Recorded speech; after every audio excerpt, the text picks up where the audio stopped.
Alors, nous allons débuter. Donc, bienvenue à tous à ce webinaire de la série Bourstad 2022.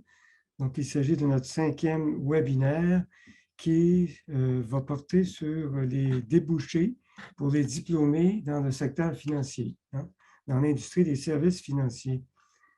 Alors, nous avons la chance de compter sur un panel très expérimenté dans ces questions. Alors, le panel est constitué par ordre alphabétique de Benoît Degroseillier, qui est directeur principal du développement des talents chez Finance Montréal. Également, il y a Mme Lynn Groux, qui est de chez Crésus, qui est responsable de l'expérience employée et de l'acquisition des talents dans la firme de technologie financière Crésus, développeur de solutions utilisées dans l'industrie au Québec et au Canada.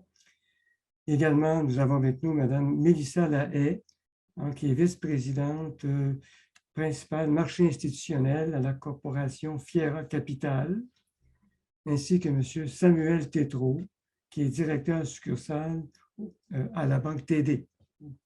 Alors, ce soir, notre événement va consister en 2 sections. Alors, dans la première section, chacun des panélistes va nous présenter sa perspective du secteur financier, qu'est-ce qu'il perçoit là, comme enjeu, comme considération au niveau des besoins de main-d'œuvre dans le secteur financier. Et après cette première section, où chacun des panélistes aura donné sa perspective par rapport au secteur dans lequel il évolue, il y aura une table ronde où on soumettra, ça va fonctionner avec des questions. Alors, il y a 4 questions qu'on a préparées. Elles sont d'abord dirigées, ces questions, à un des membres du panel, mais les autres membres sont invités à donner ensuite leur point de vue et leur réflexion sur chacune de ces questions. Alors, nous allons d'abord débuter avec la présentation de M. Samuel Tétrault.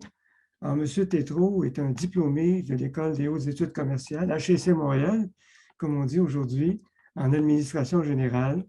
Il œuvre dans le groupe Banque TD depuis plus d'une dizaine d'années. Il a occupé différentes fonctions dans ce réseau avant d'occuper depuis quelques années le poste de directeur de succursale. Alors, je vais demander d'abord à M. Tétrault de nous présenter sa perspective sur les emplois en finance. Bonjour, merci beaucoup, M. Bourget, premièrement, de l'invitation.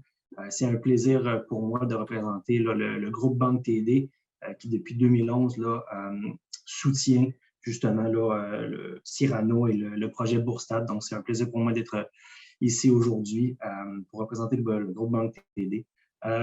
Perspective sur le marché de l'emploi. Il faut savoir que depuis les dernières années, le service à la clientèle au niveau des institutions financières a beaucoup changé. Il faut juste penser à il y a quelques années, on allait à la banque pour faire des transactions, donc payer des factures. On allait à la banque pour déposer des chèques, on allait à la banque pour retirer de l'argent.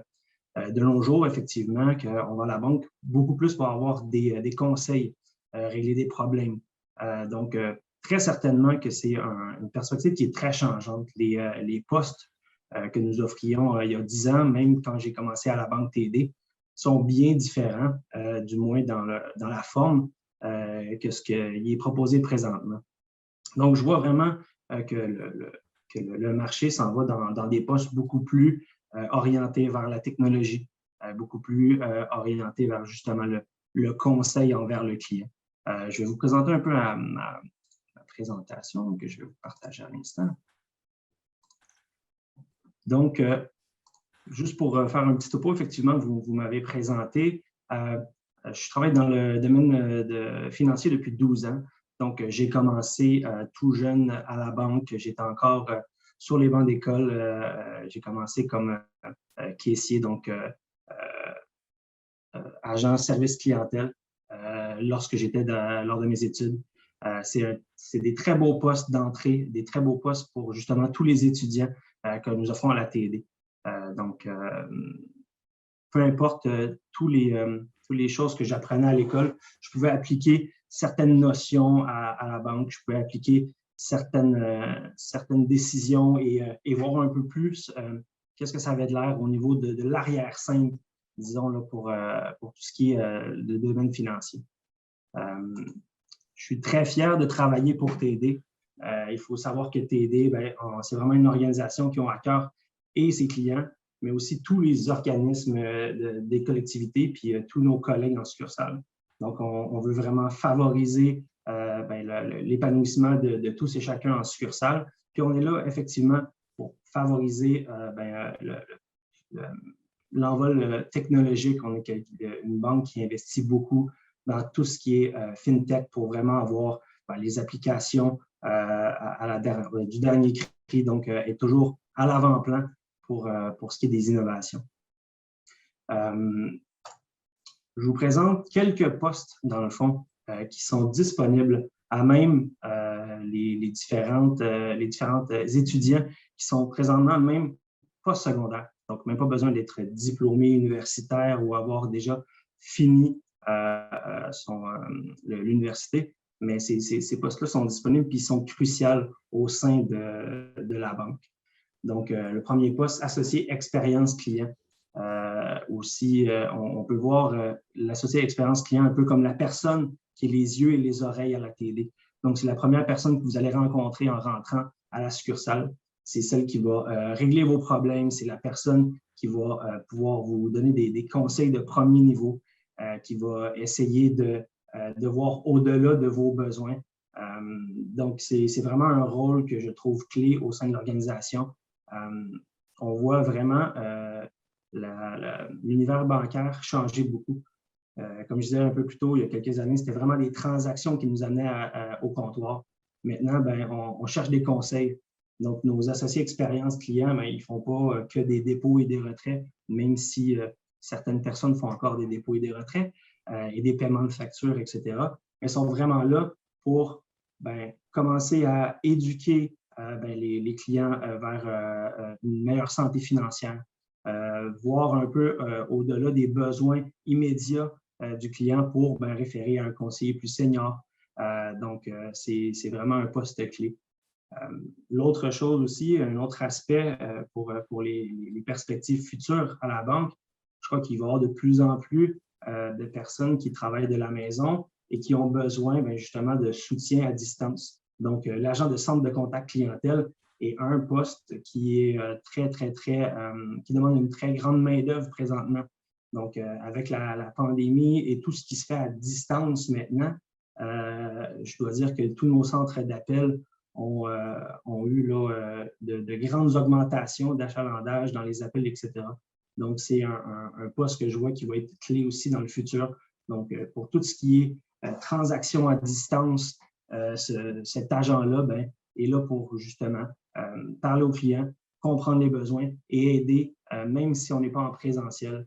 Donc, avec tous les différents outils qu'on a, on a l'application mobile, on a le site Internet externe et effectivement, on a encore les succursales physiques qui sont là pour aider, mais il y a tellement d'autres niveaux qui peuvent être utilisés qu'effectivement, ce rôle-là est là pour régler les problèmes et conseiller à distance.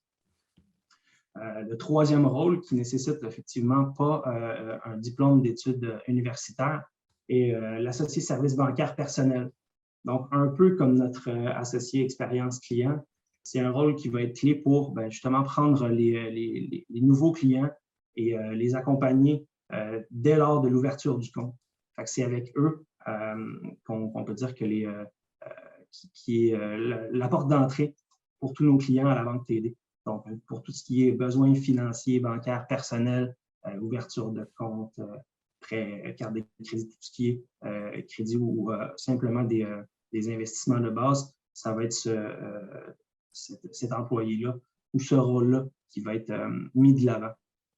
Donc, nos trois rôles d'entrée, comme je le disais, moi-même, j'ai fait tous ces rôles-là durant mon parcours de 12 ans à la banque TD. Donc, vraiment trois rôles clés dans l'organisation. Ce qui m'amène à parler des opportunités nécessitant un peu plus d'expérience. Donc, effectivement, ces rôles-là nécessitent soit de l'expérience connexe ou soit effectivement notre diplôme d'études universitaires. Le gestionnaire de services financiers personnels va être, dans le fond, la personne ressource en succursale. C'est lui qui va s'occuper de pouvoir orienter les clients au niveau de ses épargnes, de pouvoir aider les nouveaux acheteurs avec leur prêt hypothécaire, de formuler une planification effectivement de nos finances. Donc, c'est vraiment, je dirais, l'homme à tout faire en succursale. Un rôle, encore là, ça fait quelques fois que je le dis, mais un rôle clé, c'est vraiment un rôle pivot dans notre organisation. Et je crois qu'avec les années futures, ce rôle-là va juste porter à croître parce que, comme je le dis, on a de plus en plus besoin de conseils et justement, on a de plus en plus de gestionnaires services financiers personnels en succursale pour pouvoir assister en présentiel, mais maintenant à distance avec des technologies comme la e-signature. Donc, on n'a plus besoin de se présenter en succursale. On fait tout à distance. Donc, ce rôle-là est porté vraiment à accroître dans les futures années. Il faut aussi savoir qu'à la Banque TD, on a plusieurs, et dans toutes les institutions financières, il y a plusieurs aspects en finance. Donc, je suis plus spécialisé dans le domaine bancaire de détail, donc dans les succursales comme telles. Par contre, il va y avoir plusieurs aspects comme le service bancaire aux entreprises commerciales, la gestion de patrimoine. Donc, tous ces postes-là vont continuer à subsister malgré tous les changements, parce qu'il y a une chose qu'on sait, c'est que tous et chacun veulent avoir des conseils. Donc, même si on peut ouvrir des comptes à distance, même si on peut faire certaines applications nous-mêmes maintenant avec la technologie, ce qui revient à chaque sondage que les institutions financières font, c'est que les gens veulent des conseils. Ils veulent quelqu'un qui va justement être là pour eux puis aller au-delà de leurs besoins initiaux. Donc, j'ai deux postes ici qui vont être associés services bancaires aux entreprises, donc quelqu'un qui va vraiment développer le marché des petites entreprises, qui va s'occuper de démarcher et d'aller chercher de nouveaux clients, d'aider nos clients d'affaires justement à croître dans leurs nouvelles entreprises. Dans une autre branche commerciale, donc pour les plus grandes entreprises, avec quelqu'un qui a un peu plus d'années d'expérience dans le domaine bancaire aux entreprises. Et finalement, la portion niveau gestion de patrimoine, on a le planificateur financier qui va avoir besoin de différentes exigences, tout ça. Par contre, qui va être là pour vraiment accompagner le client à épargner de l'argent et vraiment à investir pour une vision à long terme. Donc, le planificateur financier, il va avoir un book de clients qui va suivre tout au long de leur vie pour vraiment atteindre leurs buts et leurs idéaux au niveau financier, puis même de vie. Donc, tous ces rôles-là, c'est vraiment les rôles d'entrée, je dirais, et les rôles qui vont être clés dans la succursale. Mais il faut savoir qu'il y a plusieurs autres branches à tout ce qui est les institutions financières, dont la Banque TD. Donc, on a TD Auto Finance qui va faire le financement auto, TD Assurance. On va avoir vraiment un large bassin. Donc, tout ça pour dire que la Banque TD est très vaste et ce que je peux dire par expérience, c'est qu'il y a beaucoup d'opportunités. On peut commencer dans une branche d'affaires, aller dans une autre branche d'affaires, puis avoir vraiment des opportunités qui s'ouvrent à nous. Donc, en commençant tôt, comme je l'ai fait durant mes études, comme AEC, comme agent service à la clientèle, ça donne de belles opportunités de comprendre un peu les dessous de la banque, de se faire les contacts nécessaires pour justement aller vers ces rôles un peu plus seniors par la suite. Donc, voici un peu ce que j'avais à vous présenter aujourd'hui. Je dois dire aussi que je vais laisser mes coordonnées à M. Bourget pour qu'il, si vous avez des questions vis-à-vis certains postes ou vous voulez juste discuter de certaines opportunités, n'hésitez pas à me contacter. Ça me fera un très grand plaisir de pouvoir discuter avec des étudiants de tous âges, de ce que je comprends, de secondaire, collégial ou même universitaire. Ça me ferait un très grand plaisir de pouvoir vous aider à trouver un peu votre place là, dans ce domaine et dans ce domaine financier. Ouais. Merci, M. Tétrault. Vous avez effectivement mis la table en présentant l'important secteur bancaire, probablement globalement le secteur de tout le groupe financier qui représente le plus grand nombre d'opportunités de carrière, probablement. Alors, écoutez, on va enchaîner avec une autre perspective. Cette fois, ce sera...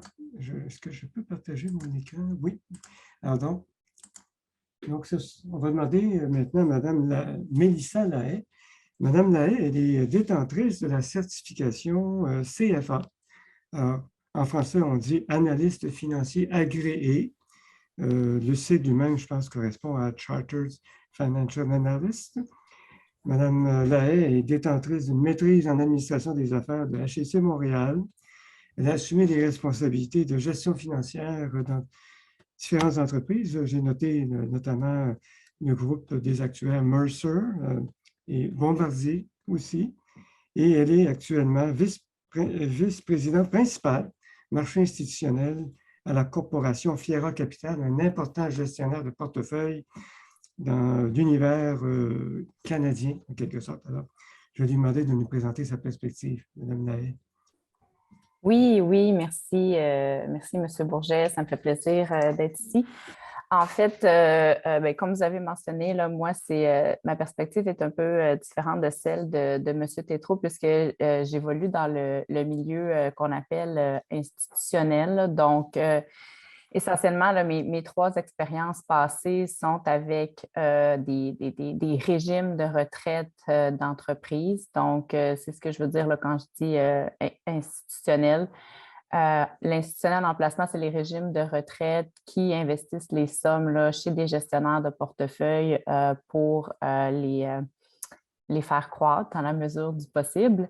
Et je vois ce milieu-là comme un triangle, si on veut. Là. On a les clients, comme par exemple la caisse de retraite de Bombardier dans laquelle j'ai travaillé. On a le gestionnaire de portefeuille qui investit les actifs, comme par exemple Fiera Capital. Puis on a aussi un autre acteur là, qui est les consultants, là, comme par exemple Mercer ou Aon ou Towers. Donc, je vais peut-être commencer par donner ma perspective là, pour Fiera, puisque c'est là que je suis en ce moment, là, mais je vais commenter aussi sur les deux autres côtés du triangle là, qui, selon moi, peuvent offrir aussi des postes intéressants. C'est sûr que dans le milieu institutionnel, je vous dirais que ça prend j'ai rarement vu des gens là, qui n'avaient pas de diplôme universitaire et pas vraiment de poste d'entrée, là, si on veut, avec des diplômes là, collégiales ou secondaires. Chez Fiera Capital, en fait, c'est effectivement gros. Là. On est 800 employés dans plusieurs pays dans le monde. Là. Fait que ça va être impossible pour moi de tout couvrir. Je vous dirais que la meilleure façon pour venir chez Fiera là, comme un étudiant, c'est de regarder nos deux programmes ou nos deux campagnes, si on veut, de stage. Donc, il y en a une à l'hiver, une à l'automne, où est-ce qu'on ouvre là, un grand bassin de stages.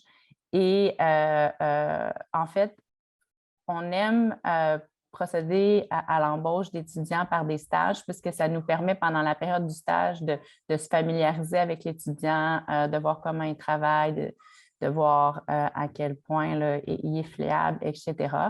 Puis après ça, bon, il y a une décision qui est prise là, à savoir si l'étudiant a un poste ou non. Mais je connais plusieurs personnes là, présentement là, qui ont été embauchées là, suite à des stages. Là. Donc, on offre des stages, puis après ça, on garde certains étudiants. Donc, c'est la meilleure façon. Dans une firme comme Fiera Capital, je dirais qu'il y a 3 gros départements dans lesquels c'est possible d'avoir des stages. On a le département de gestion de portefeuille. Là. Donc, c'est vraiment les équipes, que ce soit en Action canadienne, en revenu fixe, Action mondiale, infrastructure, etc., qui cherchent des analystes financiers juniors. Donc, les stagiaires sont amenés à faire des analyses pour les gestionnaires de portefeuille, à les présenter, etc. Ensuite, l'autre gros département, c'est le département dans lequel je me trouve en ce moment, qui est le service à la clientèle. Moi, mon rôle présentement, c'est de faire le pont entre les clients et les équipes de gestion de portefeuille.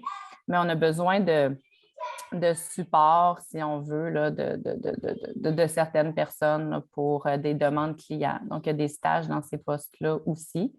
Et le troisième gros département dans lequel il y a des stages, c'est tout ce qui est opérationnel.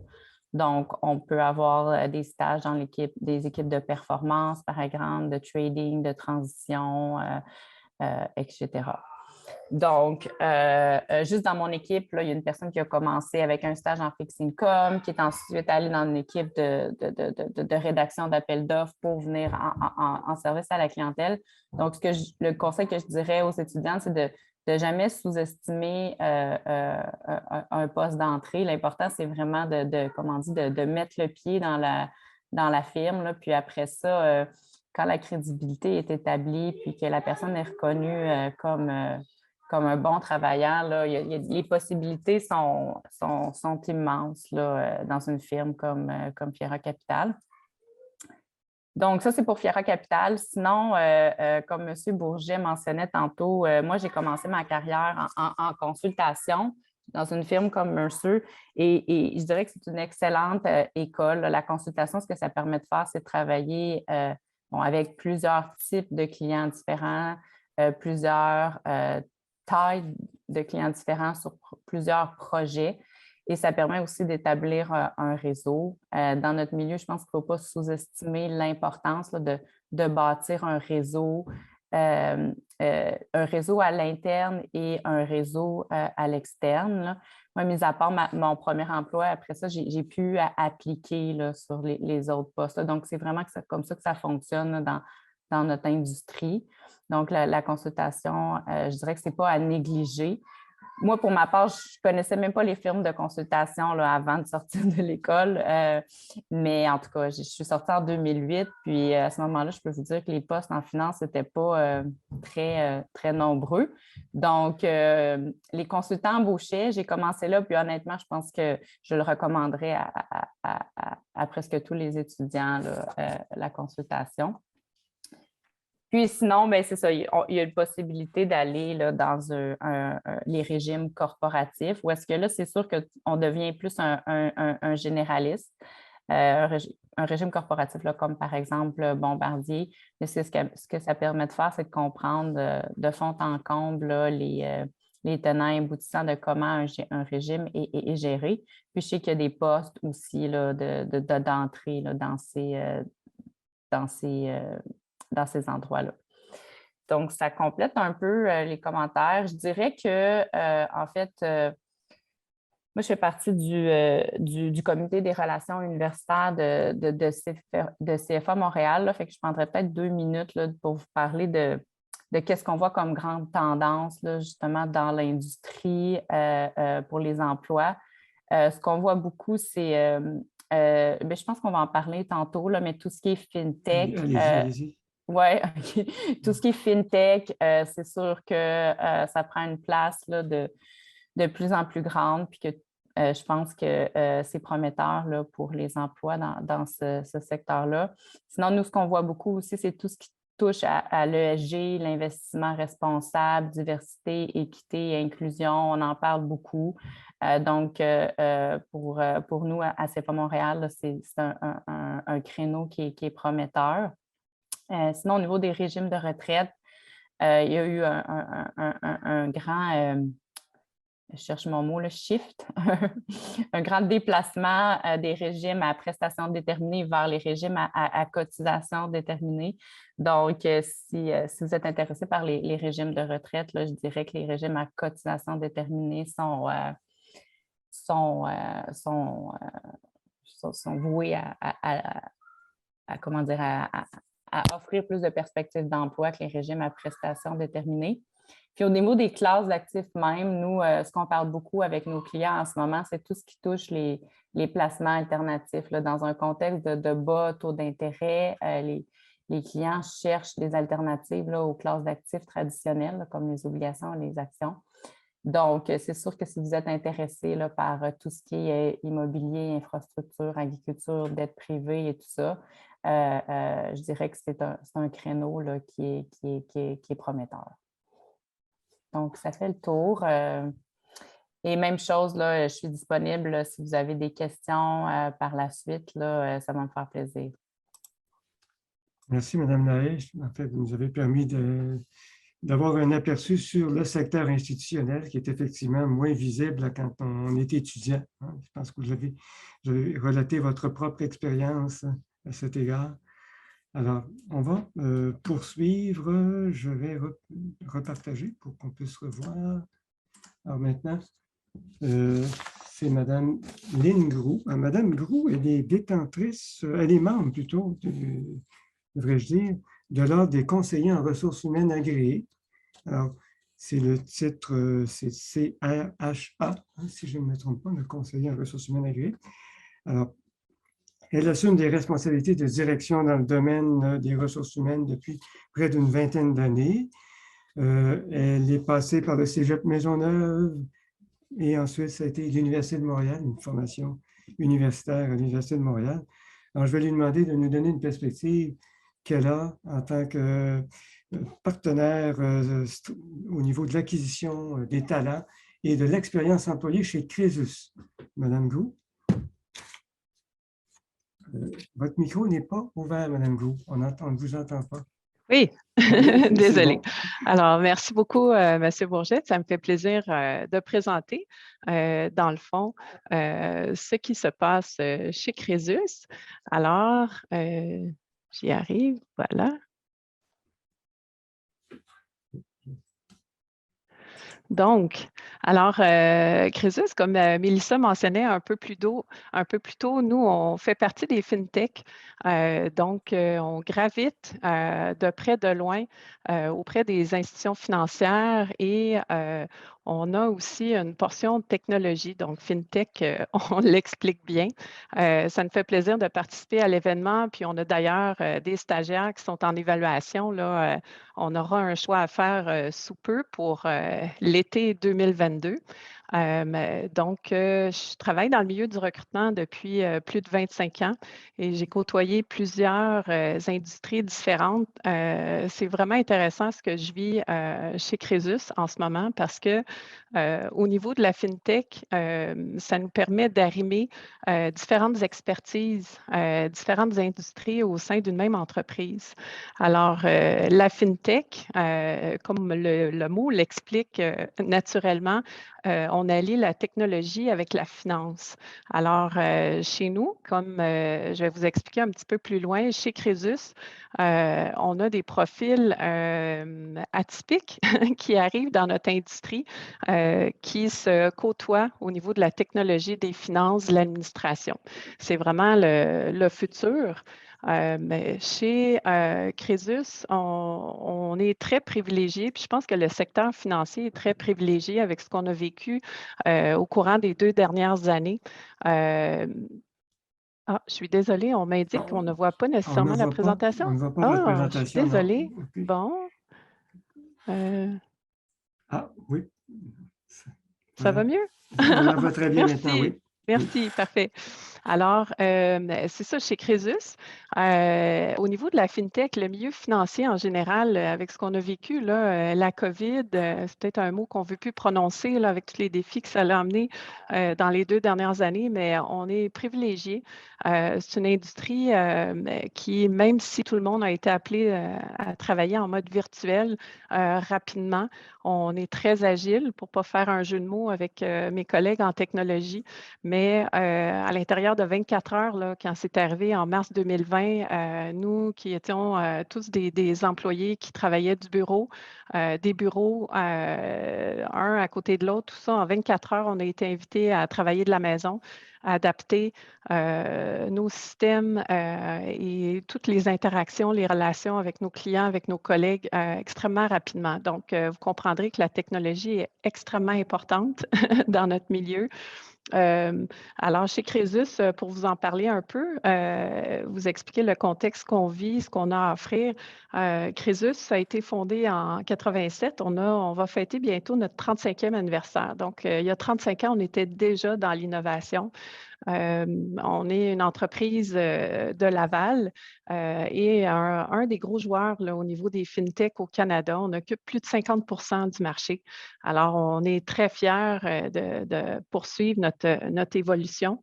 C'est une entreprise qui est privée et avec le lien avec la COVID, tout ça, on n'a pas manqué de travail. Au contraire, on n'a pas coupé de personnel, on a juste doublé les projets, amélioré nos systèmes, nos processus. Ça nous a challengé davantage. Ça nous a permis, malgré tous les défis que ça occasionnait, d'intégrer, comme on le fait à l'habitude, des étudiants au niveau collégial, universitaire, maîtrise, doctorat et postdoc.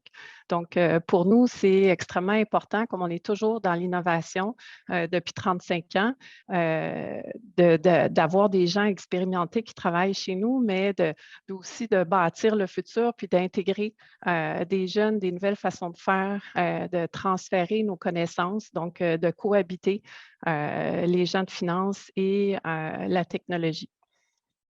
Alors, nos clients, je vois, on a des amis, des partenaires qui sont ici au niveau de la FinTech pour le produit de Crésus. On a des joueurs, des collaborateurs, des partenaires de longue date. Donc, c'est des noms qui sont connus, là, la Banque nationale, la financière Banque nationale, les Desjardins, les TD. Donc, on côtoie le milieu de l'assurance, de l'investissement, le milieu financier. Puis, c'est très drôle parce que tous ces gens-là utilisent notre produit, notre logiciel, mais nous, on n'est pas connus. Donc, c'est une belle opportunité, une belle fenêtre d'opportunité qu'on a ce soir d'exposer un peu les opportunités d'emploi qu'on peut retrouver au niveau de la FinTech. Alors, chez nous, c'est un logiciel au niveau de la gestion de portefeuille. Donc, pour vulgariser un peu à votre âge, au secondaire, cégep, collège, université, c'est déjà le temps de commencer à mettre des sous de côté puis de planifier votre retraite. Alors, tout ce qui est utilisé, tout ce que vous avez mis de côté au niveau de votre institution financière, les conseillers en placement, les gestionnaires de portefeuille, l'outil qu'ils vont utiliser pour mieux vous conseiller. Alors, ce sera un des outils pourrait être Crésus. Alors, toute l'équipe qu'il y a derrière ça, c'est des gens qui sont dans le domaine de la finance et qui ont un côté givré, peut-être, qui côtoient les gens de la technologie. Alors, c'est un logiciel qui est quand même assez complexe, qui a évolué à travers les années, qui a parti d'un CRM, donc qui est la liste des clients et qui a évolué à travers le temps pour recevoir toutes les données des institutions financières sur notre logiciel pour permettre des calculs, de générer des rapports, de générer des statistiques. Donc, vraiment tout ce qui va optimiser puis valoriser le temps que le conseiller va passer avec ses clients, lui permettre d'aller plus rapidement, plus en profondeur pour évaluer le marché, puis que tout ça se passe au niveau de la technologie. Alors, depuis 35 ans, il y a eu énormément d'améliorations. Ce qui était avant un logiciel qu'il fallait charger sur les ordinateurs. Maintenant, on développe tout ça sur l'info nuagique. Donc, chacune des personnes va pouvoir, avec l'aide d'un appareil intelligent, recevoir les données et évaluer, prendre des décisions dans l'autobus, en vacances, un peu partout. Donc, c'est extraordinaire l'évolution. Là, on parle de 35 ans, mais juste depuis 2-3 ans. Ça bouge, ça évolue extrêmement rapidement. Alors, les opportunités d'emploi, pour vous donner un peu une idée, on a des gens qui côtoient, donc la liste de nos clients que j'ai mentionnée tantôt au niveau des institutions financières, au niveau des compagnies de placement.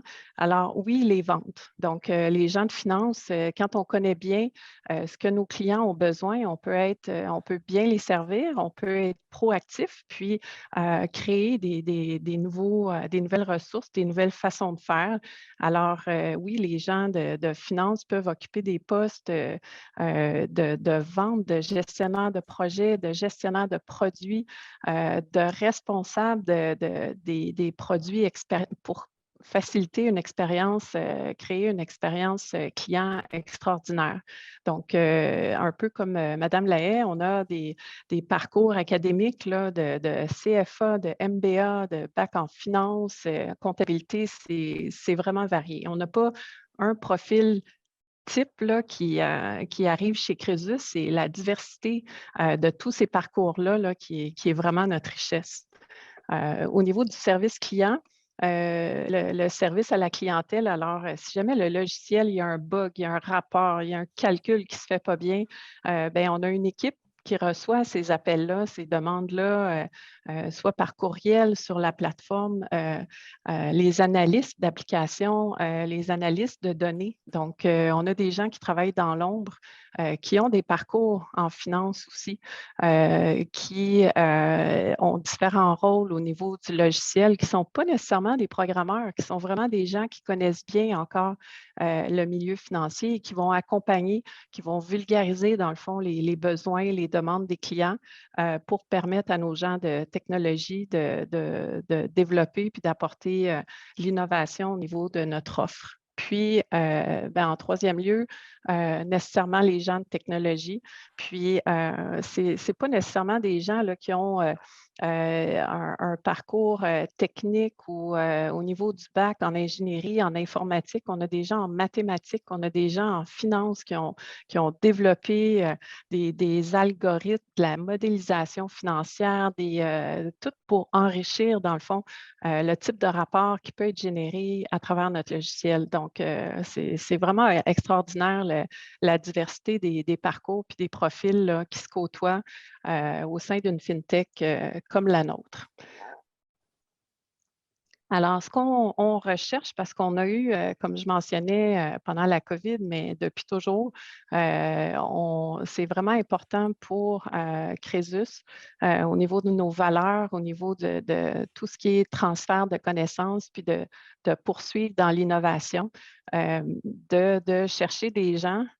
Puis des fois, c'est des gens qui n'ont aucune expérience, qui débutent un parcours au niveau du cégep, qui ne savent pas trop ce qu'ils veulent faire, puis qui nous découvrent parce que c'est des amis, de collègues, des enfants, des voisins, des gens qui ont entendu parler de nous, qui nous contactent.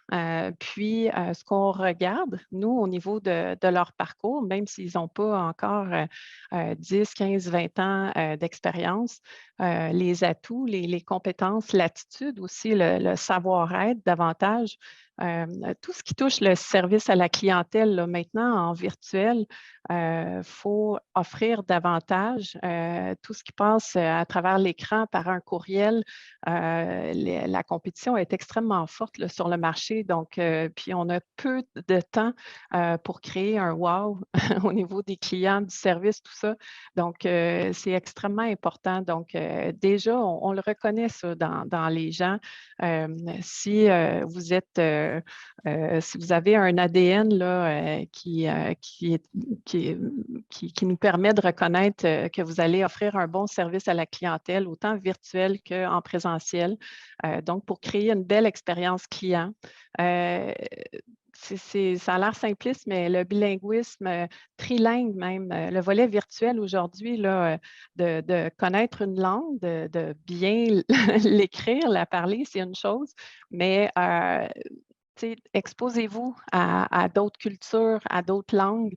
C'est ce qui se passe, même nous, par rapport au recrutement, il faut s'ouvrir sur le marché en dehors de notre province à travers notre pays, mais maintenant sur d'autres continents. Donc, on sera appelé à offrir notre logiciel en dehors du Canada. On ne sait jamais qui on peut croiser au niveau du service ou d'une expertise qu'on recherche. Alors, je vous invite à explorer une deuxième, une troisième langue. Puis c'est vraiment quand on est plus jeune que c'est plus facile de le faire. Quand on arrive à 40, 50, 60 ans, l'effort est encore plus difficile, le temps d'investir pour aller chercher une autre langue, mais ça pourrait vous apporter beaucoup. Tout ce qui est l'esprit d'analyse, l'esprit critique, l'esprit de collaboration aussi. On peut rarement travailler seul dans un environnement de FinTech parce que c'est comme une chaîne de production, là. Ce que nous, on peut offrir, il y a quelqu'un d'autre qui va interagir à un autre moment. Alors, c'est du travail d'équipe, c'est de livrer des choses pour pouvoir faire avancer le projet, tout ça dans le but commun d'offrir une expérience client. Les clients sont contents, les employés vont être contents, tout le monde va être content. On sera en mesure d'avoir une entreprise plus lucrative, donc offrir encore plus d'opportunités. C'est un beau cercle vicieux qu'on est en mesure d'offrir. Puis clairement, connaissance, intérêt pour les finances, de lire. de s'exposer à différentes choses au niveau de l'économie, au niveau des affaires, sur les entreprises, tous les nouveaux marchés là, de crypto-monnaie, Bitcoin, tout ça, c'est pas dit que vous allez avoir à l'utiliser, à le promouvoir, mais juste de connaître, de vous ouvrir à ce qu'il y a sur le marché présentement. Donc, ça va vous faire connaître d'autres organisations. Puis là, on a été beaucoup devant nos ordinateurs, nos écrans. C'est tellement facile d'aller chercher des entreprises. C'est juste la recherche par mots-clés. Vous allez découvrir plein d'entreprises. Puis je vous invite à découvrir davantage Crésus pour les opportunités d'emploi. Puis rarement des gens qui nous ont appelés pour se présenter, poser des questions. Ça a été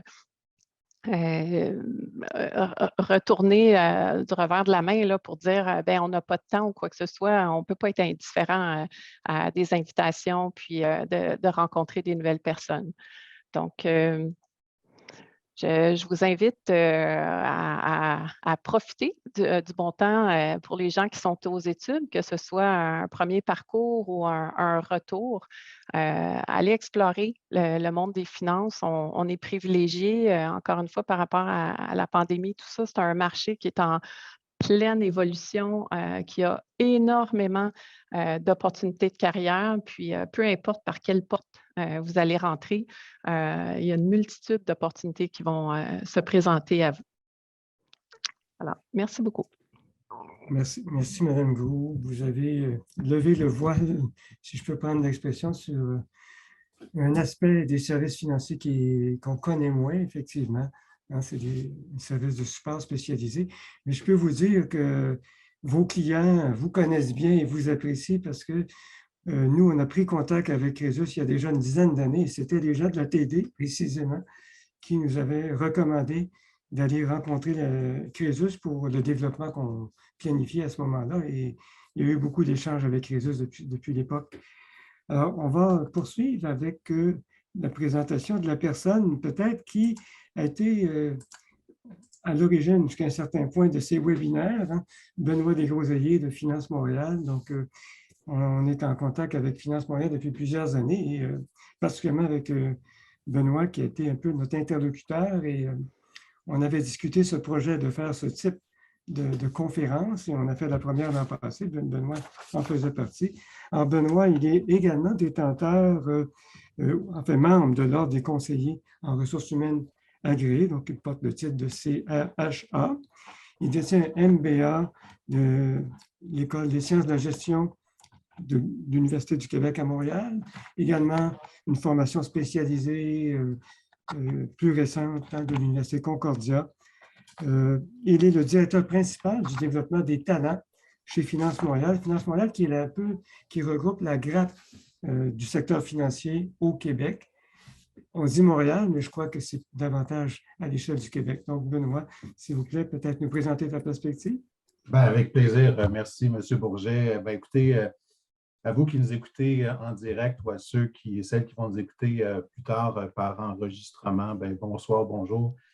Moi, je n'ai pas de présentation, alors je vais y aller a cappella, puis je vais essayer de faire ça de façon avec l'esprit de synthèse le plus précis possible. Je présume que vous êtes au secondaire, au collégial ou encore à l'université. Je présume que la finance vous intéresse, puis je présume que vous voulez avoir un boulot dans lequel vous allez avoir des beaux défis, des perspectives d'avenir, puis gagner de l'argent. Donc, si ma boule de cristal est bonne, bien, bienvenue dans cette superbe industrie qui est méconnue, parfois mal connue, qui est l'industrie des services financiers. On a un très beau panel ce soir. Vous avez un très beau panel ce soir, hein, des gens de l'industrie du sous-secteur bancaire, fintech, gestion d'actifs. Il manque à peu près juste l'assurance, là, puis je vais vous en parler un petit peu dans ma courte présentation, puis on aurait l'ensemble des secteurs qui constituent l'industrie des services financiers. C'est 160 000 emplois au Québec, dont 100 000 concentrés dans la seule région de Montréal. Ce n'est pas un emploi, deux emplois, trois emplois, c'est des centaines de types de métiers différents, des milliers d'ouvertures par année. C'est une industrie qui est en transformation. Samuel le disait d'entrée de jeu, là, quand il est rentré dans l'industrie il y a une dizaine d'années, ce n'était pas du tout ce que c'est aujourd'hui. Et puis, je peux vous dire que dans 5 ans, ça ne sera pas du tout ce que c'est aujourd'hui. Donc, on est vraiment dans une transformation extrêmement rapide. L'image peut-être que vous avez de cette industrie qui est la nôtre, c'est une industrie qui était peut-être un peu beige, qui était peut-être un peu plate, peut-être un peu complexe, puis des fois peut-être un peu croche. Bien, ce n'est pas du tout ça, notre industrie. C'est une industrie qui est extrêmement dynamique, qui embauche énormément de gens en technologie, puis qui engage des gens en technologie parce qu'on se transforme. On parle de notre industrie d'automatisation, d'intelligence artificielle. Tout tantôt, Lynn mentionnait le Bitcoin ou les crypto-monnaies. On parle d'open banking. C'est plein de termes peut-être qui vous disent peut-être rien ou peut-être que si. Mais dans tous les cas, c'est une industrie qui est très, très, très ouverte au changement. Une industrie qui a des beaux défis, qui a des moyens pour relever ces défis-là. On parle de diversité d'inclusion, de finances durables. La planète se réchauffe, il y a des gros défis écologiques. Bien, ça va passer par l'industrie des services financiers pour opérationnaliser tous ces beaux changements-là. Et on est en train de s'outiller pour relever le défi. On a besoin de tout le monde. On a besoin des gens qui sont issus du collégial, de l'université, des technologies, des sciences, on l'a dit tantôt. Hein, chez Crésus, il y a des gens en mathématiques, il y a peut-être des gens en physique ou en chimie. Bref, il y a des gens de tout horizon. Alors, c'est une industrie qui est ouverte sur le monde aussi, qui n'est pas nécessairement juste si vous travaillez à Montréal ou à Québec ou au Saguenay ou à Trois-Rivières, bien, vous pouvez avoir des clients à travers le monde maintenant, en grande partie grâce ou à cause de la pandémie, mais aussi parce que l'industrie se transforme et se mondialise de plus en plus. Vous allez avoir de nombreuses questions. Lynn le mentionnait, votre réseau est important et Mélissa aussi le mentionnait. Effectivement, le réseau, c'est important. Et puis, en amont de ça, moi, je vous inviterais à aller consulter, que ce soit votre centre de carrière, votre service de placement, votre conseiller ou conseillère d'orientation. Si vous avez des questions, nous, on a des réponses. On a bâti chez nous à Finance Montréal des sites spécifiquement pour vous. Un site, en fait, spécifiquement pour vous, qui s'appelle comptesurtoi.ca. Donc, comptesurtoi.ca, c'est un site de référence. Vous allez avoir des balados, des vidéos, des liens vers des concours, différents éléments de synthèse là, qui ont été bâtis pour vous, du secondaire aller jusqu'à l'université. On a aussi le lien vers la plateforme Academos. Academos, vous allez pouvoir trouver des mentors. On a des centaines de mentors en finance dans différents métiers, dans différents sous-secteurs de l'industrie. Donc, Academos, on est un partenaire avec eux depuis des années et on a des centaines de mentors qui sont là pour vous et qui attendent votre appel, en fait, votre premier contact. Ça se fait tout ça par chat. Aussi, on parlait d'assurance brièvement. Je ne pourrais pas passer sous silence un partenaire avec qui on a beaucoup de contacts et qui fait un travail un peu comme nous, on le fait pour l'ensemble de la finance. Eux, ils le font spécifiquement pour l'assurance de dommages, qui a aussi de beaux défis de recrutement, de beaux défis de relève. Ça s'appelle la Coalition pour une relève en assurance de dommages. Une coalition pour une relève en assurance de dommages. Les données vont être sur le site d'information. Là, je pense que ça vient d'apparaître, effectivement. Merci, M. Bourget. Donc, grosso modo, si vous avez des questions, J'espère qu'on a des réponses. Renseignez-vous. On est là, nous. Vous avez les coordonnées, vous allez les avoir de chacun d'entre nous. On va faire aussi plaisir de répondre à vos questions aujourd'hui, demain ou dans 6 mois. C'est à peu près tout pour moi. Je vous retourne la parole, M. Bourget. Merci, M. Deloseillier. Alors, écoutez, donc, ça met un terme à la partie, la présentation des perspectives de chacun de nos panélistes. Et maintenant, on va passer à une période table ronde. Alors, je vais à chaque fois soumettre une question à un des panélistes et après la réponse donnée par ce panéliste, les autres pourront ajouter leur propre réflexion. Alors, la première question, je vais la poser à M. Tétrault. Alors, pendant près de 2 ans, le travail de bureau a été beaucoup affecté en raison de la pandémie. Dans les services financiers, est-ce que cela aura des conséquences durables? Alors, je vais mettre la question sur le chat aussi pendant que vous avez Excellente donné votre question. réponse. Je dois dire que de mon point de vue à moi, c'est sûr qu'en succursale, comme je travaille en succursale et que c'est un service essentiel, comme on le sait depuis le début de la pandémie, on a toujours continué à offrir des services en succursale. Donc, la TD a continué d'avoir ses conseillers et ses agents de première ligne en succursale. Par contre, je peux vous dire que la pandémie a complètement modifié et a accéléré différents changements qui étaient déjà en cours. Donc, beaucoup de nos clients ont été un peu forcés puisque les transactions étant considérées que seulement existentielles et vraiment nécessaires de faire en succursale étaient traitées. Donc, il y a eu une grosse mouvance de nos clients qui sont tournés justement vers le digital, vers les différentes plateformes que la banque offrait, vers effectivement le guichet automatique, etc. Donc, tout ça a effectivement causé beaucoup de changements. Pour ce qui est du travail, disons, à la maison, je crois qu'au niveau des travails de bureau, peut-être mes collègues ont été beaucoup plus affectés que nous en succursale. Effectivement, on a vu beaucoup moins de clients en succursale, mais plus des rendez-vous comme aujourd'hui, effectivement, en non présentiel, donc par WebEx, par Zoom, etc. Donc, ce qui a forcé, tout simplement, à s'adapter à cette nouvelle réalité-là. Donc, il y a 2 ans, je peux vous dire que la majorité, peut-être 99% de nos rendez-vous se faisaient en présentiel. Tandis que présentement, je peux vous dire qu'on tend beaucoup plus vers le 30-40% des rendez-vous qui sont effectivement faits à distance et un 50 à 60% des gens qui tiennent vraiment à venir en succursale rencontrer quelqu'un. Je crois vraiment qu'on s'en va dans un marché où les gens vont vouloir rester à la maison par souci de convenance ou par souci de temps, de ne pas avoir à se déplacer. Donc, effectivement, que nos collègues en succursale peuvent de plus en plus prendre certaines journées à la maison et rencontrer leurs clients de la maison. Donc, effectivement, cette flexibilité-là de travail présentiel et justement à la maison a augmenté et je crois vraiment que c'est une bonne chose, puis je crois vraiment que ça va perdurer à l'avenir. Peut-être que mes collègues sur le panel ont été plus affectés que nous en succursale, travaillant beaucoup plus de la maison. Mais pour ce qui est vraiment du réseau des succursales, voici un peu comment je vois ça. Merci. Je ne sais pas si d'autres panélistes veulent intervenir sur cette question. Certains l'avaient fait un peu déjà. En fait, je pense que dans mon milieu, si on veut dire, je pense que ça a eu plus d'impact. Pendant 2 ans, on a travaillé presque exclusivement de la maison.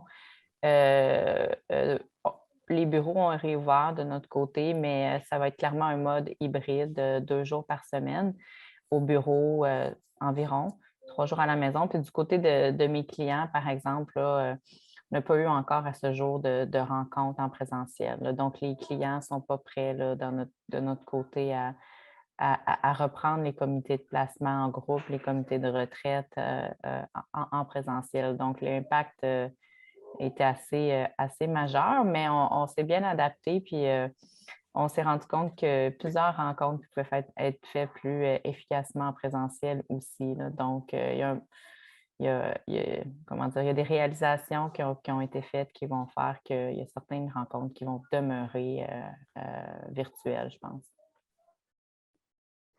Ben, je suis entièrement d'accord, peut-être avec mes collègues de panel, là.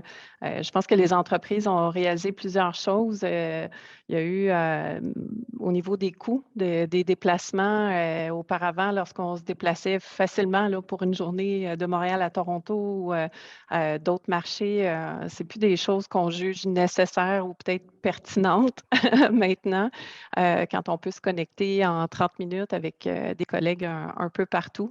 Alors, de ce côté-là. Puis nous aussi, ça l'a bousculé. On avait, je ne sais pas, un ADN avant, avant la COVID où tout le monde était toujours au bureau. Puis la haute direction, les gens des équipes avaient l'impression de voir tout le monde puis que tout le monde collaborait ensemble. Rapidement, on a changé notre mode.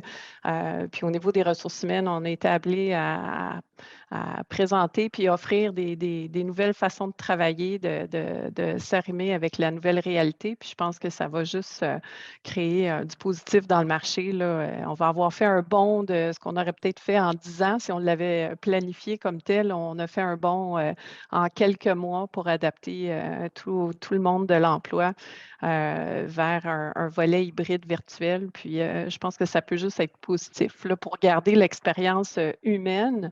Je pense qu'il faut continuer de socialiser, puis de rencontrer, puis de se déplacer pour rencontrer nos collègues ou des clients. Je pense que ça va demeurer quand même essentiel dans nos échanges. Mais le meilleur des deux mondes, un peu des deux. Un beau défi pour l'ensemble d'une industrie qui est une industrie de service.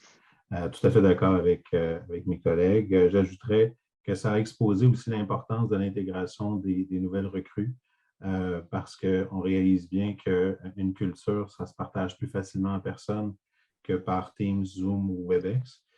Aussi, ça a exposé la réalité que l'équilibre travail-vie personnelle, c'est beaucoup plus facile à constater quand on voit les enfants courir derrière notre collègue que quand c'est une réalité qui est un peu cachée dans l'ancien temps. Par contre, on va avoir une période d'adaptation à ce travail hybride-là. Là, on s'en reparlera dans un an ou deux. On va avoir probablement trouvé le secret de la caramel. Pour l'instant, on cherche le secret. De découverte, quoi. Période de découverte. Exact. Excellent. Ben, merci à tous pour cette discussion. On va poursuivre avec une deuxième question. Je vais juste la remettre sur mon écran pour qu'on la voit bien. Donc, cette fois-ci, c'est une question qu'on adresse à M. Desgros-Ailly. Vous l'avez un peu évoqué, Benoît. Enfin, il y a évolution. Hein, c'est un domaine qui est dynamique. Pourriez-vous donner quelques exemples de cette évolution qu'on a eue au cours des 10 dernières années? Et qu'est-ce que vous prévoyez pour les 10 prochaines? Qu'est-ce que vous avez en tête? Voulez-vous revenir un peu sur cette question? Oui, bien écoutez, si vous ne voyez pas d'objection, je vais parler plus des 5 dernières et des 5 prochaines. Allez-y. Parce que 10 ans, c'est pas mal long aujourd'hui. C'est long, oui. Donc, au cours des 5 dernières années, nous, on est passé d'environ 147 000 à 156 000 employés. Donc, il y a eu une croissance. Puis, je dois vous dire, petite astérix ou petite anecdote, au pire de la pandémie, hein, le taux de chômage montait pour les raisons qu'on connaît aujourd'hui. Il y a des industries qui fermaient, on pense au tourisme, à la restauration. Bien, nous, notre taux de chômage dans l'ensemble de l'industrie est en bas de 2 donc, on ne parle pas encore chez nous, dans notre industrie, de pénurie, mais de tension. Il y a des pénuries ici et là, puis je regarde Lynn au niveau de la technologie, là, c'est plus chaud. Par contre, en général, on s'en sort bien. On va connaître une certaine croissance assez constante, mais c'est une croissance qui cache une transformation de l'intérieur. On va parler de plus en plus de métiers hybrides. Donc, des gens qui ont une formation de base en finance, mais qui vont travailler beaucoup plus avec la technologie, ou des gens qui ont une formation de base en technologie qui vont intégrer des notions financières. Donc, l'hybridation des rôles, on la vit lentement, mais sûrement. On s'en va vers ce modèle-là, ce qu'on appelle des carrières en forme de T, la lettre T. C'est-à-dire que vous avez la barre verticale qui est votre métier de base. Vous avez un bac ou une maîtrise ou des études en finance, par exemple. Puis le T, c'est que vous allez avoir des intérêts convergents. Vous allez avoir des intérêts qui vont être connexes à votre métier de base. Ce qu'on voit aussi, puis on l'a mentionné allègrement, au-delà de la technologie, c'est le rôle de plus en plus prépondérant de tout ce qui est ESG, finance durable, investissement responsable. il y a des métiers là, qui émergent, il y a des nomenclatures, des métiers qui se professionnalisent. On voit émerger ici des métiers. Il y a aussi l'intelligence artificielle qui va transformer d'ici 5 ans à peu près la moitié des métiers dans notre industrie, qui va être transformée de différentes façons. Il y a des métiers peut-être qui vont disparaître, d'autres qui vont être inventés ou sortir de la terre. Bref, beaucoup, beaucoup de belles transformations, une belle croissance là, qui s'en vient pour nous. Et effectivement, la COVID va avoir donné un souffle pour aller plus vite, plus rapidement dans les transformations qu'on voyait poindre à l'horizon. Donc, des belles choses qui s'en viennent pour nous et beaucoup de transformations. Si vous aimez le changement, si vous aimez les défis, venez de notre côté. Merci. Est-ce qu'il y a d'autres commentaires qu'on veut faire par rapport à cette présentation de Benoît? Alors, à ce moment, on va passer à la prochaine question. On a sur le panel 3 panélistes qui détiennent des certifications, mais je vais quand même adresser d'abord cette question à Mme Lahaye. Alors, une certification comme CFA ou le titre de planificateur financier, ça ouvre des portes dans l'industrie des services financiers, mais peut-être qu'il y a des gens dans l'auditoire qui se posent la question. Quel type de support est-ce qu'on obtient de la part de CFA Montréal ou de la part de l'IQPF ou même des gens qui sont membres de l'Ordre des conseillers en ressources humaines? Ce n'est pas la finance comme telle, mais c'est un peu la même question, là. Alors, Mme Lahaye, qu'est-ce que vous... En fait, moi, je ne suis pas détentrice de titre de planificateur financier, donc je vais pas commenter sur ça, là. Je vais cibler mes réponses sur le titre CFA. Premièrement, je suis tout à fait d'accord avec l'énoncé dans le sens que le titre CFA ouvre effectivement beaucoup de portes là, dans notre milieu. En fait, ce qu'on voit, c'est une croissance exponentielle du nombre de candidats CFA au Canada et partout dans le monde. Je vous dirais que dans le milieu institutionnel, détenir le titre CFA, c'est pas nécessairement un élément très différenciateur, dans le sens qui est relativement fréquent là, que des candidats à un poste affiché possèdent le titre ou soient en processus de l'avoir là, en ayant complété 1 à 2 examens. Donc, sans être un prérequis à l'obtention d'un emploi, je dirais qu'un candidat qui est CFA ou en processus de l'avoir va avoir préséance là, sur un candidat qui n'a pas le titre pour des habiletés et des compétences similaires, là, bien entendu. Donc, c'est sûr que moi, j'encourage les étudiants là, à faire leur titre et de faire le plus tôt possible dans la carrière. Faites pas comme moi là, qui a attendu presque 10 ans avant de finaliser et qui a eu 3 enfants entre chaque examen. Ce n'est pas idéal. Donc, je vous dirais, faites-le le plus tôt possible et je pense que ça peut être bénéfique là, pour une carrière dans le milieu institutionnel. Et pour répondre à la deuxième question, le titre CFA, ça peut être bénéfique pour le détenteur à plusieurs niveaux. CFA organise plusieurs événements à Montréal. Donc, c'est possible dans ces événements-là, bien sûr, d'approfondir et d'apprendre sur un sujet et aussi de réseauter. Et comme je disais tantôt, le réseautage, c'est un outil, selon moi, qui est très puissant là, dans notre milieu et qui ne doit pas être sous-estimé. Et le détenteur de CFA va aussi avoir accès à une multitude de ressources là, pour rester à l'affût de tout ce qui est nouvelles tendances, nouveaux sujets, nouvelles technologies pour continuellement là, se tenir à jour et apprendre. Là. Donc, tous ces bénéfices-là combinés là, font que je pense que c'est vraiment une bonne carte. à avoir. Et je terminerai juste en dire qu'il n'y a pas de profil type de détenteur de CFA dans le milieu institutionnel. On a certains détenteurs qui sont plus analytiques, qui vont avoir des postes comme d'analyse de titres, de gestionnaire de portefeuille, en gestion des risques. On a des détenteurs qui ont des postes plus opérationnels en calcul de performance, trading, etc. Puis on a d'autres détenteurs comme moi qui sont plus axés sur le relationnel ou des postes en gestion, où on a des postes en gestion de relations ou des postes de consultants. Là. Donc, on voit vraiment toutes sortes de personnes qui ont le titre, mais je dirais que souvent, là, c'est associé avec une certaine rigueur, là, donc les employeurs apprécient. Merci, Mme Naïf. Est-ce que les membres de l'Ordre des conseillers en ressources humaines veulent intervenir? Bien, je pense que c'est d'encourager davantage la formation continue, de faire partie d'un groupe au niveau d'une certification ou d'un ordre professionnel. Ça nous encourage vers la formation continue, d'évoluer, d'apprendre. Je fais beaucoup de comparatifs avec la COVID, mais il y a plein de bureaux, là, il y a plein d'environnements de travail où on avait du papier comme si ça n'avait même pas de bon sens. Là. Je veux dire, tout l'environnement, le développement durable, c'est tous des mots-clés. La technologie fait partie de notre quotidien maintenant, donc on est appelé à se déplacer chez nous. Il n'y a plus personne qui utilise presque des imprimantes ou autre. Tout se fait. Donc, d'être curieux, créatif, de chercher à améliorer nos façons de faire, d'être plus efficient. C'est toutes des choses.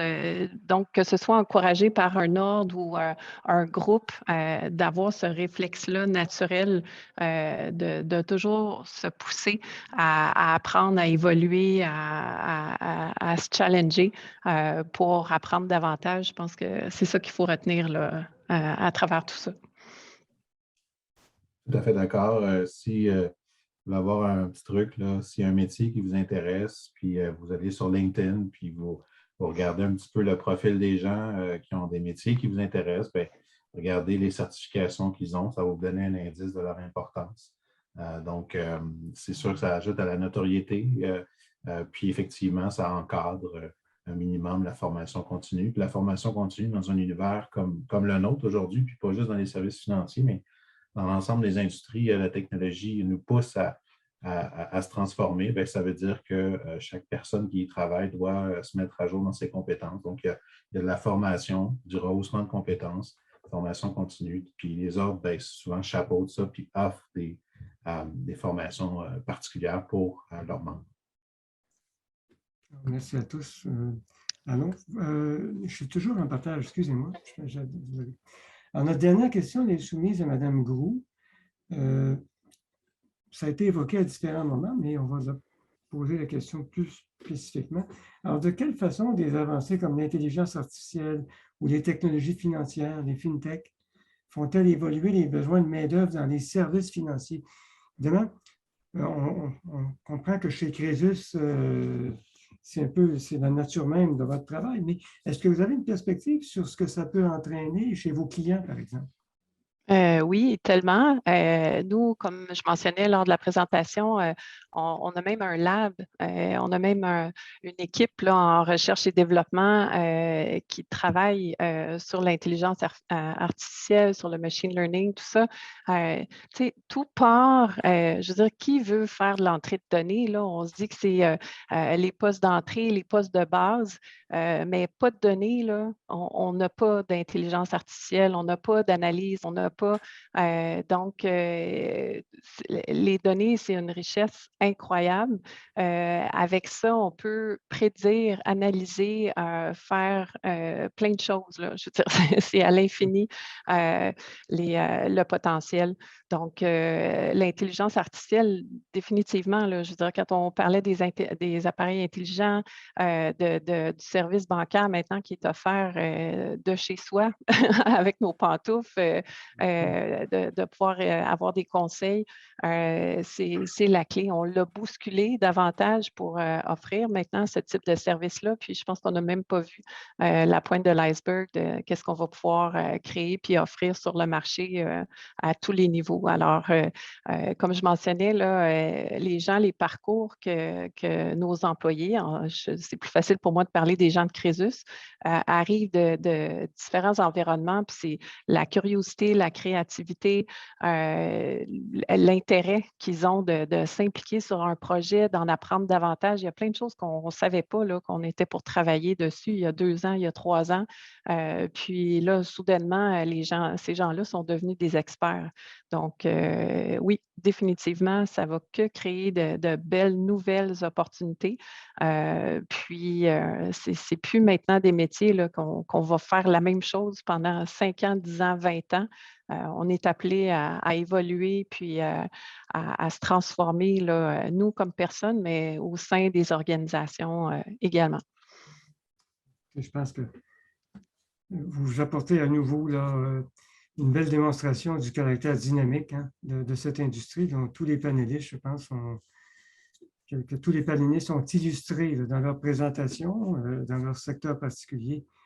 Alors, écoutez, ça fait le tour, je pense, un peu des sujets. Je ne sais pas si on a recueilli des questions de l'auditoire. Madame Blouin, qui est à la régie technique, est-ce que vous avez noté des questions provenant de l'auditoire?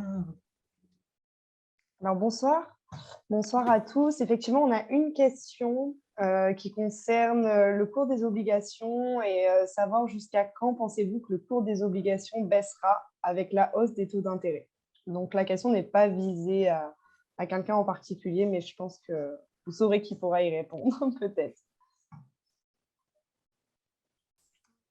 Ben, c'est pas lié véritablement aux emplois. L'un de mes collègues gestionnaires de portefeuille ou planificateurs financiers pourrait mieux répondre.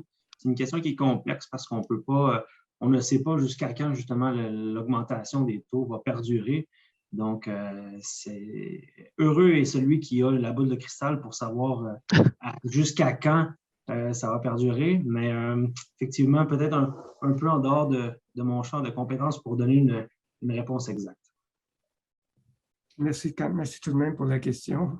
Alors, écoutez, je crois qu'on a eu des présentations là, vraiment complètes qui ont fait le tour. Effectivement, M. Desrosiers a souligné qu'on aurait pu intégrer aussi un secteur comme l'assurance, peut-être l'an prochain. Mais je pense que ce qui se passe en assurance, ça doit quand même s'inspirer un peu là, des grandes tendances là, qui ont été présentées par les autres panélistes.